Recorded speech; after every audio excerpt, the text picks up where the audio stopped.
கிறிஸ்துக்குள் மிகவும் பிரியமானவர்களே, கர்த்தராகிய இயேசு கிறிஸ்து நாமத்தினாலே உங்களை வாழ்த்துகிறேன். உண்மையாய் தேசத்திற்கு ஜெபிக்கிற கூட்டம் தேவை. 5 வகையான ஊழியங்களும் ஒருமனப்பட வேண்டும். உண்மையான ஜெபம் பண்ணினால் ஒரு நாள் இரவே எல்லாம் மாறிவிடும். ஒரு நாள் ராத்திரியில் பொருளாதாரத்தை மாற்றுவார். ஒருமனமாய் ஜெபிக்கிற விசுவாசிகள் தேவை. ஒருமனமாய் ஜெபிக்கிற ஊழியக்காரர்கள் தேவை. கர்த்தருக்காய் ஜீவனை கொடுக்கிற இரத்த சாட்சிகள் தேவை. கர்த்தருக்காக வாழ மட்டுமல்ல, சாகவும் தயாராய் இருக்கிறவனைத்தான் தேவன் பயன்படுத்துவார். இது குறித்ததான முழுமையான விளக்கங்களை இந்த காணொலியில் பிரதர் MD ஜெகன் அவர்கள் பேசியிருக்கிறார்கள். பாருங்கள், கேளுங்கள். அது உங்களுடைய ஆவிக்குரிய வாழ்க்கைக்கு மிகவும் பிரயோஜனமாக இருக்கிறோம்.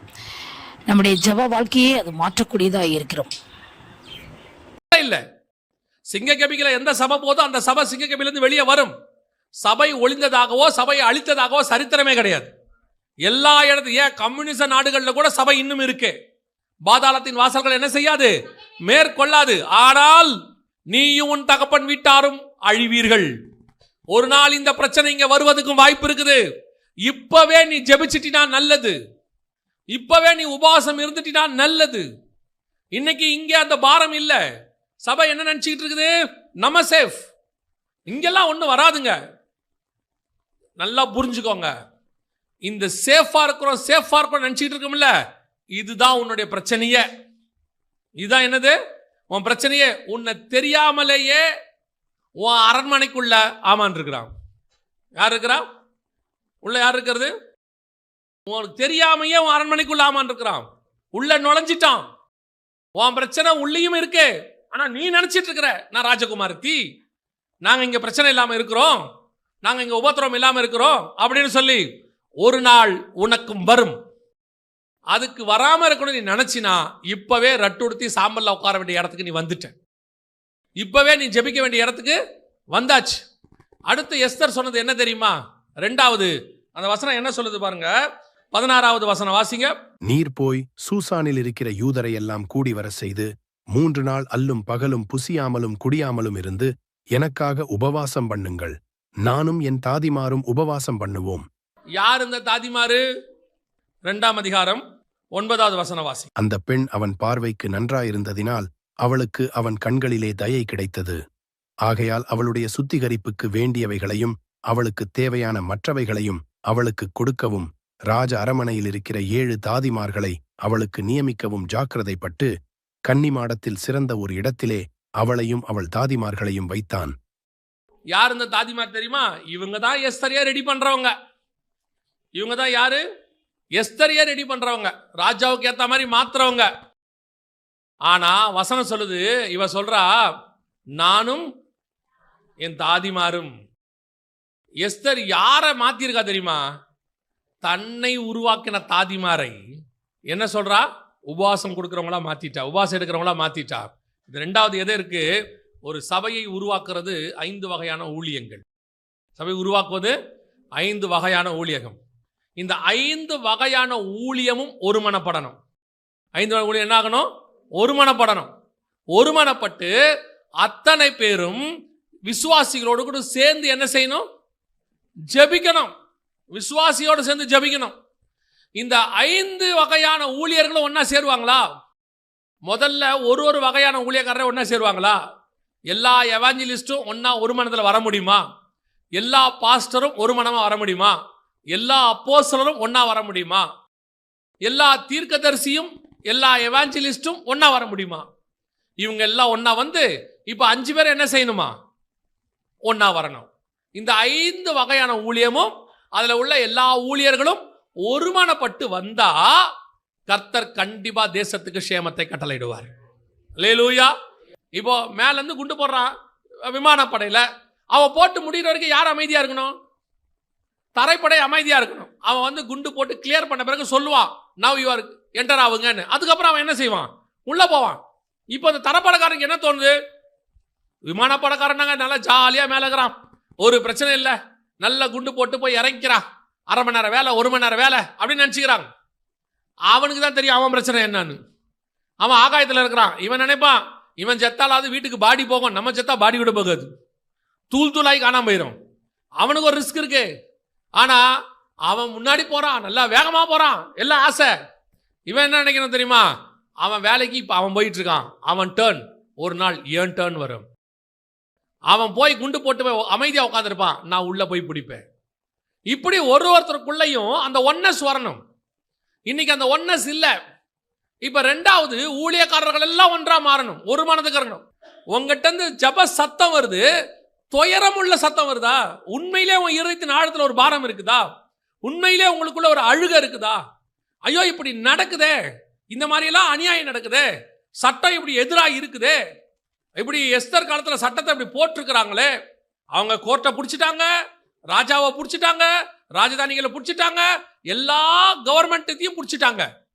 எஸ்தர் காலத்துல நான் சொல்றேன், எல்லாத்தையும் பிடிச்சிட்டாங்க. இப்ப தப்பிக்கிறதுக்கு வழியே இல்லை, மாறவே மாறாது. எல்லாரும் என்ன சொல்றான்? டோட்டல் அவுட்டுங்க, இனிமேட்டு இவங்க எல்லா இடத்துல வந்து உட்காந்துட்டாங்க, இவங்களை ஒண்ணுமே பண்ண முடியாது. 127 நாட்டுக்கு ஆள் அனுப்பியாச்சுங்க, அவங்க டோட்டலா பிடிச்சிட்டாங்க. ஆண்டவர் சொல்றாரு, அவன் டோட்டலா பிடிக்கட்டும், எல்லா இடத்துல வந்து உட்காரட்டும், அவன் ஆட்கள் எல்லாம் பயங்கரமான பொசிஷன்ல இருக்கட்டும். ஆனால் நீ மட்டும் உண்மையா ஜெபம் பண்ணினா ஒரு நாள் ராத்திரியில அதை நான் மாத்துவதற்கு வல்லமை உள்ள தேவனாய் இருக்கிறேன். காட் அப்படித்தான் இருக்கிறாரு. யோசிச்சு பாருங்க, ஒரு ராஜாவுடைய காலத்துல, எலிசாவுடைய காலத்துல ஒரு சீரியர் பாளையம் இறங்கிட்டாங்க, தேசம் முழுக்க பொருளாதார வீழ்ச்சி மொத்தம் நடக்குது. அன்னைக்கு எலிசா சொல்றாரு, நாளைக்கு இந்நேரம் பொருளாதாரம் மாறிடுங்கிறாரு, எல்லாம் சேஞ்ச் ஆயிருங்கிறாரு. ஒரு நாள் நைட்ல எப்படிங்க மாறும்? மாறும். நீ ஜெபம் பண்ணு, சொன்னது தேவ மனுஷன் கர்த்தர் சொல்லி இருக்கிறாரு, மாறும். ஒரே நாள் ராத்திரியில பொருளாதாரத்தை மாற்றுவதற்கு கர்த்தர் வல்லமை உள்ள தேவனாய் இருந்தார். ஒரு நாள் ராத்திரியில பொருளாதாரத்தை கர்த்தர் மாற்றுவார். மாற்ற வர மாட்டாரா? ஒரு நாள் ராத்திரியில இஸ்ரவேலுங்கிற ஜனத்தை கர்த்தர் விடுதலை ஆக்குவார். வர மாட்டாரா? தேவன் நினைத்தால் ஒரு நாள் ராத்திரியில எப்பேற்பட்ட காரியங்களையும் செய்ய வல்லமை உள்ளவராய் இருக்கிறார். கர்த்தர் எதிர்பார்க்கிறது என்ன தெரியுமா? உங்ககிட்ட எங்கிட்டையும் உண்மை தன்மை. இன்னைக்கு அந்த ஜபம் இல்ல, இருதயத்தை ஊத்தி ஜபிக்கிற ஜபம் இல்ல. கர்த்தர் எக்ஸ்பெக்ட் பண்றது ஊழியக்காரங்கிட்ட. ரெண்டாவது, கடைசியாய் நான் சொல்லி முடிக்க விரும்புகிறேன். கடைசியாய் 4ஆம் அதிகாரம் 16வது வசன வாசி. நீர் போய் சூசானில் இருக்கிற யூதரை எல்லாம் கூடி வர செய்து 3 நாள் அல்லும் பகலும் புசியாமலும் குடியாமலும் இருந்து எனக்காக உபவாசம் பண்ணுங்கள், நானும் என் தாதிமாரும் உபவாசம் பண்ணுவோம். இவ்விதமாக சட்டத்தை மீறி ராஜாவினிடத்தில் பிரவேசிப்பேன், நான் செத்தாலும் சாகிறேன் என்று சொல்லச் சொன்னாள். எஸ்தர் பண்ற அடுத்த வேலை தான் ரொம்ப இம்பார்ட்டன்ட். இதோட அர்த்தம் என்ன தெரியுமா? சட்டத்தை மீறினா நீங்க உடனே என்ன நினைக்காதீங்க, ஓ நம்ம சட்டத்தை மீறலாமா, அதல்ல. இது அங்க சொல்றது அந்த சட்டத்தை மீறி இல்ல. இது என்ன சட்டத்தை மீறி அப்படின்னு கேட்டீங்கன்னா, கவனிங்க, இப்ப ராஜாவை யாரும் அனுமதி இல்லாம என்ன செய்யக்கூடாது? பார்க்க போக கூடாது. அவங்க என்ன சொல்றாங்க? சொல்லாம கொள்ளாம போனா, கூப்பிடாம போய் அங்க நின்னா, புருஷனோ ஸ்திரீயோ ஆணோ பெண்ணோ போய் நின்னா கொல்லப்படுவதற்கு என்ன இருக்குது? வாய்ப்பு இருக்குது. ராஜா செங்கோல் நீட்டா ஓகே, இல்லைன்னா க்ளோஸ் பண்ணிடுவான். ஒரே ஒரு அம்பு எழுதிடுவான், ராஜா உங்களை கொல்ல வந்தாங்கன்ட்டு ஒரு அம்பு எழுதிடுவான். ஸோ ராஜா கோர்க்கில் நீட்டினா தான் உண்டு, இல்லை ஆல் க்ளோஸ். இதைத்தான் எஸ்தர் சொல்றாங்க, சட்டத்தை மீறி. அவரோட அர்த்தம் என்னன்னா, சட்டத்தை மீறுதுன்னா என்ன அர்த்தம்னா, நான் சட்டத்தை மீறி ஒரு விஷயத்தை செய்ய போறேன் அப்படி இல்லை. ஆண்டவர் சொல்றாரு, எல்லா துறைத்தனங்களுக்கும் என்ன செய்யுங்க? கீழ்ப்படிந்திருங்க. ஆனால் இங்க என்ன சொல்லப்படுது? சட்டத்தை மீறிங்கிற வார்த்தைக்கு என்ன அர்த்தம்னா, என் உயிர் போனாலும் பரவாயில்லை, அவ்வளவுதான். அதான் சொல்ல வராங்க. ராஜா கூப்பிட்டு போனேன்னா நான் உயிரோட இருப்பேன், இல்லைன்னா நான் செத்து போயிடுவேன். ஏன்னா அது அப்படி நான் போய் சாகிறதுக்குன்னா நான் போறேன்னா அது சட்டத்தை மீறதுக்கு ஆகும். அவரோட அர்த்தம் என்ன? செத்தாலும் சாகிறேன். இப்ப அடுத்து யார் வேணும் தெரியுமா எழுப்புதலுக்கு? முதலாவது ஒன்னசோட ஜெபிக்கிற விசுவாசி வேணும். ரெண்டாவது ஒன்னசோட ஜெபிக்கிற ஊழியக்காரங்க வேணும். கடைசியா யார் வேணும் தெரியுமா? கர்த்தருக்காக ஜீவனை கொடுக்கிற ரத்த சாட்சிகள் வேணும். கடைசி காலத்துல இது வேணும். யோசிச்சு பாருங்க, அன்னைக்கு உள்ளவங்க கிறிஸ்துவுக்காக கட்டப்பட மாத்திரமல்ல, என்ன சொன்னா பவுல்? எருசலேமிலே கட்டப்பட மாத்திரமல்ல, மரிக்கவும் தயாராக இருக்கிறேன். இப்போ இவங்க பவுல்கிட்ட என்ன சொல்லுவாங்க தெரியுமா? அப்படி பேசக்கூடாது பவுல், மோட்டிவேஷனோட பேசணும் பவுல். நீங்க பேசுறது எப்படி இருக்கணும் பவுல்? பாசிட்டிவா இருக்கணும் பவுல். நெகட்டிவா பேசுறீங்க பவுல், செத்தால சாகரேன்னு அப்படி சொல்லாதீங்க. எப்படி சொல்லுங்க? நான் போய் எருசலேமை ஆளுகை செய்வேன், எருசலேமுக்கு நடுவில் ஒரு பெரிய வீடு வாங்குவேன், எருசலேமிலேயே பெரிய சர்ச்சு கட்டுவேன், எருசலேமில் 20,000 விசுவாசிகளை கொண்டு வருவேன். பாசிட்டிவா பேசுங்க பவுல். அவன் சொல்றான் செத்தாலும் சாகுறேன்னு. இன்னைக்கு ஆண்டவருக்காக கொடுக்கவோ மறிக்கவோ ஜனங்கள் தயாராக இல்லை. கவனிச்சு கொள்ளுங்க. யாரை கர்த்தர் பயன்படுத்த விரும்புகிறார் தெரியுமா? கர்த்தருக்காக வாழ மட்டுமல்ல, கர்த்தருக்காக சாகவும் தயாரா இருக்கிறவனை தான் கர்த்தர் எடுத்து பயன்படுத்த முடியும். எனக்கு வாழ்ந்திருக்கவும் தெரியும், தாழ்ந்திருக்கவும் தெரியும். நீ சாகணுங்கிறது அர்த்தம் இல்லை, சாகிறதுக்கு ரெடியாக இருக்கணும். இந்த வசனம் பாருங்க, எனக்கு ரொம்ப ஆச்சரியமா இருந்துச்சு. அப்போஸ்தலர் 5ஆம் அதிகாரம் 41வது வசன வாசி. அவருடைய நாமத்திற்காக தாங்கள் அவமானம் அடைவதற்கு பாத்திரராக எண்ணப்பட்டபடியால் சந்தோஷமாய் ஆலோசனை சங்கத்தை விட்டு புறப்பட்டு போய் அவன் இன்னைக்கு என்ன பண்ணானோ அதை விட அதிகமா பண்ணானாமா. என்ன சொல்றான்? அதிகமா பண்ணான். சட்டம் என்ன சொல்லுச்சு தெரியுமா அவங்கள? அதுக்கு முந்தின வசனம் வாசிங்க 40. அப்பொழுது அவர்கள் அவனுடைய யோசனைக்கு உடன்பட்டு அப்போஸ்தலரை வரவழைத்து அடித்து இயேசுவின் நாமத்தை குறித்து பேசக்கூடாதென்று கட்டளையிட்டு அவர்களை விடுதலையாக்கினார்கள். ரிலீஸ் பண்றவனுக்கே அடிதான். ரிலீஸ் பண்றதுக்கு அவனுக்கு சட்டம் என்ன? ரிலீஸ். ஆனா என்ன கட்டளை தெரியுமா? என்ன செய்யக்கூடாது? இயேசுவின் நாமத்தை குறித்து, கடைசி வசனம், தினந்தோறும் தேவாலயத்திலும் வீடுகளிலும் இடைவிடாமல் உபதேசம் பண்ணி இயேசுவே கிறிஸ்து என்று அவன் சொல்றான். நீ என்னடா சொல்றது, நான் என்னடா கேட்கறது? நீ என்ன பண்ண போற? உன்னை அடிப்பேன், அடிச்சுக்கோ, நான் சொல்லுவேன். அடிக்கிறவனுக்கு கை வலிக்கும், சொல்றவனுக்கு வாய் வலிக்காது. அடிக்கிறவனுக்கு என்ன செய்யும்? கை வலிக்கும். ஒன்று மட்டும் நல்லா தெரிஞ்சுக்கொள்ளுங்களேன், அடி வாங்குறோன்னு வச்சுக்கோங்களேன், நமக்கு வலிக்கும், எல்லாம் செய்யும்.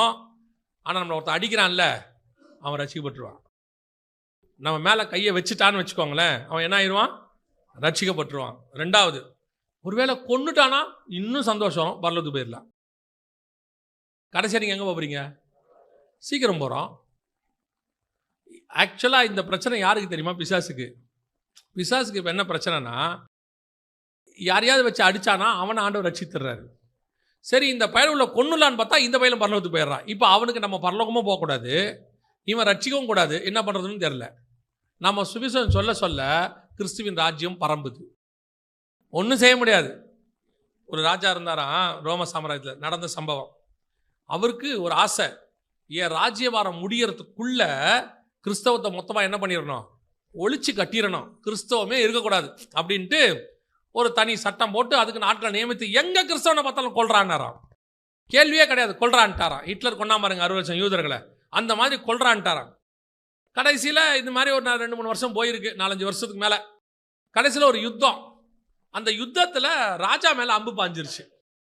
பாடினோடனே அந்த ராஜா கீழே விழுந்து சாகர தெருவில் அந்த சட்டம் போட்டு அவர் ஏற்றின தளபதி கூட இருப்பார்ல, சாகும்போது கேட்டானா, ஏப்பா நான் ஒரு சட்டம் போட்டேனே, இந்த கிறிஸ்தவங்களாம் அழிச்சிட்டாங்கன்னு, இப்போ கிறிஸ்தவங்கள்லாம் அழிஞ்சிட்டாங்களா, இல்லை ஸ்டேட்டஸ் என்ன குறைஞ்சிருச்சா, என்ன ஆச்சு அப்படின்னு கேட்கும்போது தளபதி தயக்கமாக சொன்னான், ராஜா உண்மையை சொல்லணும்னா நீங்கள் சட்டம் போடுறதுக்கு முன்னாடி கிறிஸ்தவர்கள் இருந்ததை விட சட்டத்துக்கு அப்புறம் கிறிஸ்தவர்கள் அதிகமாக இருக்காங்க நாட்டில்னு சொன்னாங்க. அந்த ராஜா சொன்னான், நான் சாகும்போது ரத்தத்தை கையில் பிடிச்சிட்டு சொன்னானா, நசரனாக இயேசுவே நீர் தான் ஜெயித்தீர், நான் தோத்து விட்டேன்னு சொன்னான். நம்ம ஆண்டவர் யுத்தமே பண்ணாமல் ஜெயிக்கிறவர். அடிக்க அடிக்க சபை வளரும், நொறுக்க நொறுக்க சபை வளரும். சிதறி போகிறவர்களுக்கும் சுவிசேஷத்தை பிரசங்கித்தார்கள். இப்பவும் சொல்கிறேன், உபத்திரவப்படுத்த தொடங்கிட்டாங்கன்னா சபை வளரப்போகுதுன்னு அர்த்தம். நம்மளை நெருக்கிறானா சபை பரம்ப போகுதுன்னு அர்த்தம். நீ அதை கண்டு பயந்துராத. சபை எப்பவுமே ஆசீர்வாதத்தை தான் தடுமாறும், உபத்திரவத்தில் உண்மையாக நிற்கும். நீங்கள் போய் பாருங்கள், படும் வேதனையில் பரம வெற்றின்னு சொல்லி ரிச்சர்ட் நும்ராய் புக்கு இருக்குது, போய் பாருங்கள். மிஷினரிகள்லாம் என்ன பாடு அனுபவிச்சாங்கன்னு பாருங்கள்.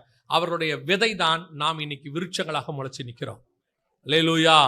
அப்போ நீங்களும் நானும் இன்னைக்கு பயந்துட்டோம்னா அடுத்த ஜென்ரேஷன் இருக்காது. இன்னைக்கு கிறிஸ்துவுக்காக வாழவும் சரி, சாகவும் சரி. நீங்கள் சாகணுன்ற அவசியம் இல்லை, அந்த மனோ திடமாவது வேணும் இல்லை, அந்த தைரியம் வேணும் இல்லை. என்னடா பண்ண போற? அடிக்க போறியா? அடிச்சுக்கோ. என்ன பண்ண போற? எங்களை கொல்ல போறியா? கொன்னுக்கோ. நீ அடிச்சினா நாங்கள் பரம்புவோம், கொன்னினா பரலோகத்துக்கு போயிடுவோம். எவ்வளோ பேரை கொல்லுவ? நீ கொல்ல கொல்ல ஒரு இயேசுவை கொன்னாங்க உலகம் முழுக்க கிறிஸ்தவர்கள்.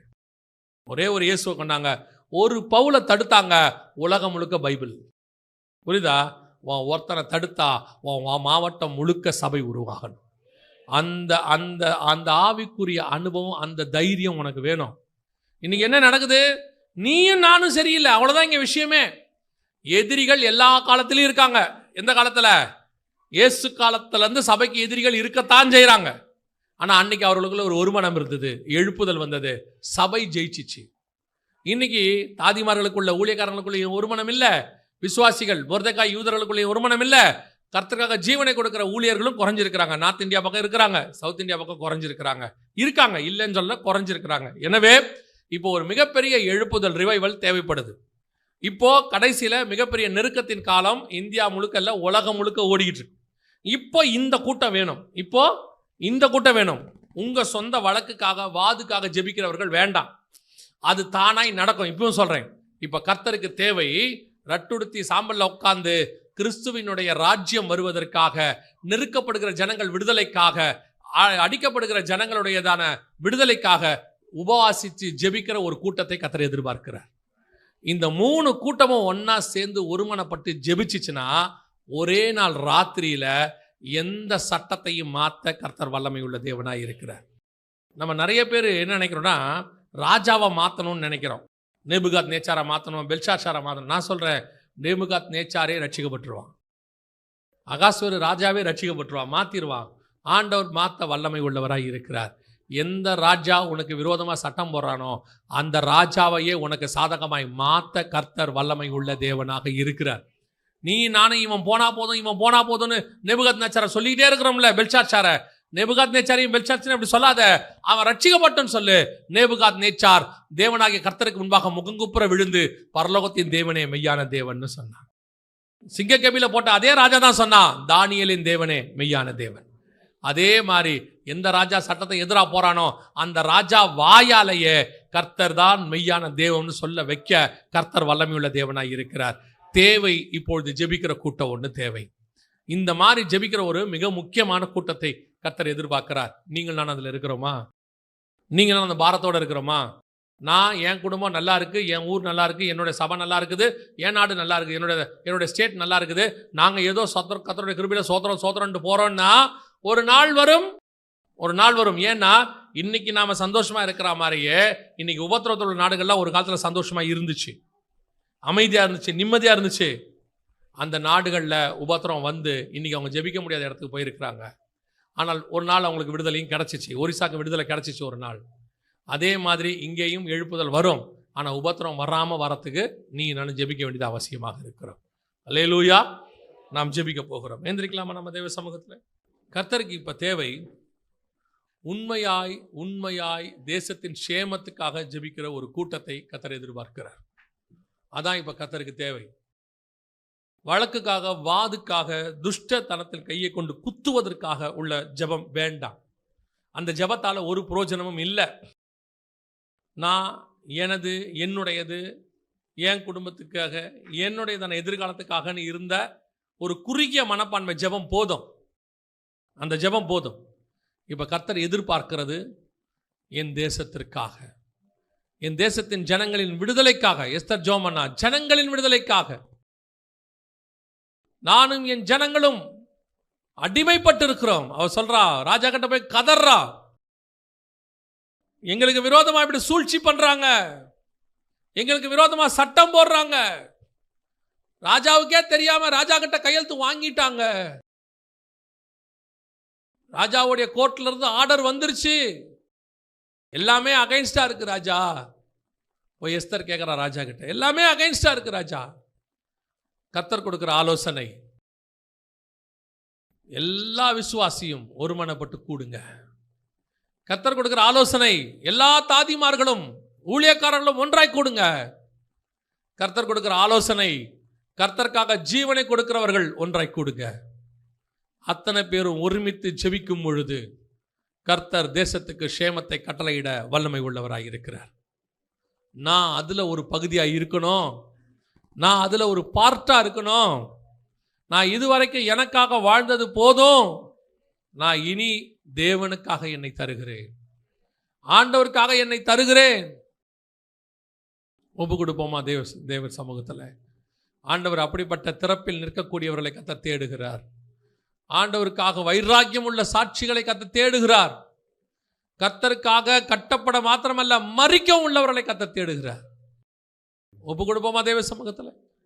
அப்படி ஜெபிக்க விரும்புகிறவங்க எல்லாம், என்னை தருகிறேன், ஆண்டவருக்கு என்னை ஒப்பு கொடுக்கிறேன் அப்படி சொல்கிறவங்கெல்லாம் கரங்களை ஆண்டவருக்கு நேராக உயர்த்தி, ஆண்டவரே நான் முழுவதுமாய் என்னை தருகிறேன், ஆண்டவரே ஒரு பாரம் இந்த தேசத்தை பற்றி உங்களுக்கு வரும். உங்களை கர்த்தர் எடுத்து பயன்படுத்துவார். நாம் ஜெபிப்போமா? கரங்களை ஆண்டவருக்கு நேராக உயர்த்தி. நல்ல தகப்பனே, சர்வ வல்லமையுள்ள எங்கள் ஆண்டவரே, இந்த தேசத்தின், இந்த மாவட்டத்தின், இந்த நாட்டின் எழுப்புதலுக்கு, விடுதலைக்கு இன்னும் ஒரு விசை எங்களை தருகிறோம் ஆண்டவரே. எங்களை சமர்ப்பிக்கிறோம் ஆண்டவரே. நானும் என் சபையும் எங்கள் ஊழியர்களும் அத்தனை பேரும் ஒருமித்து வருகிறோம் அப்பா. எங்களை கொண்டு எதாகிலும் செய்யுங்க ஆண்டவரே. ஒரு பெரிய மாற்றம் வரட்டும் ஆண்டவரே. ஒரு பெரிய எழுப்புதல் வரட்டும். உடைய வருகைக்குள்ளாக நடைபெறப் போகிற மகா பெரிய காரியங்களுக்குள்ளாக ஒரு பெரிய மாற்றம் வரட்டும்ப்பா. ஒப்பு கொடுத்து